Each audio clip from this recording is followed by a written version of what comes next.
સૌની યોજનાનો લાભ લીમડીના ભોગાવાને પણ મળવાનો છે ત્યારે આપણી સાથે વાત કરવા માટે જોડાયા છે લીમડીના ધારાસભ્ય કિરીટસિંહ રાણા. વાત કરીશું કિરીટસિંહ રાણા સાથે.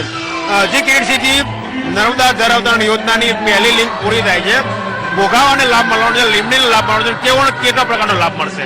અમારા વિસ્તારમાં એટલે કે લીમડી મત વિસ્તારમાં મારે 3 તાલુકા આવે છે, એમાં 2 તાલુકાને નર્મદાના પાણીનો લાભ પૂરતો મળવાનો છે.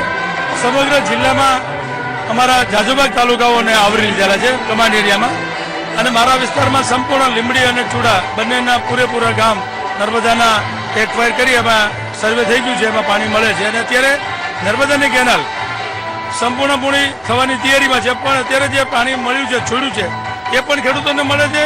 અને આ જે નર્મદા અવતરણ યોજના બની છે એના કારણે અત્યારે ખૂબ ખેડૂતોને લાભ થવાનો છે, અને એના કારણે અત્યારથી લાભ થવા પણ માંડ્યો છે. છેલ્લા 8-10 વર્ષથી નર્મદાનું પાણી ખેડૂતોને મળે છે, તલાવો ભરી દે છે, અને જ્યાં જ્યાં કેનાલો બનતી જાય એમ પાણી છોડાતું જાય છે. એટલે બધા જ ખેડૂતો ખૂબ ખુશ છે. અને લીમડી ભોગાવો લિંક 2, લિંક 2 આ બધા જ ધોળી ધજા ડેમમાંથી લિંક 1, લિંક 2, 3 અને 4 4 પાર્ટમાંથી 117 ડેમો ભરાવાના છે. એટલે અમારો જિલ્લો સંપૂર્ણ રીતે આ નર્મદાના પાણીથી ખેડૂતોને સિંચાઈ કરી શકશે એટલું વ્યવસ્થા સરકારે કરેલી છે, અને ખૂબ એનાથી ખેડૂતો ખૂબ રાજી છે. આજે પણ અમે આટલા ડેમ છોડાવવાના છે.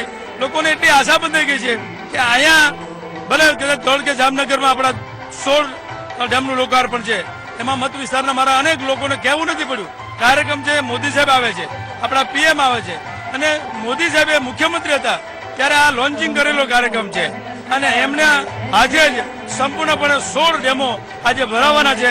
એમાં મારો વિસ્તાર પણ એમાં આવી જાય છે, અને ખૂબ ખેડૂતો રાજી છે. આ હતા કિરીટસિંહ રાણા કે જેમનું કહેવું છે કે આ યોજના થકી ભોગાવામાં પણ પાણી નખાશે, જેનાથી લીમડી વિસ્તાર હરિયાળો બનશે. કેમેરામેન વિજય પરવાર સાથે ગૌરવ પટેલ, સંદેશ ન્યૂઝ, જામનગર.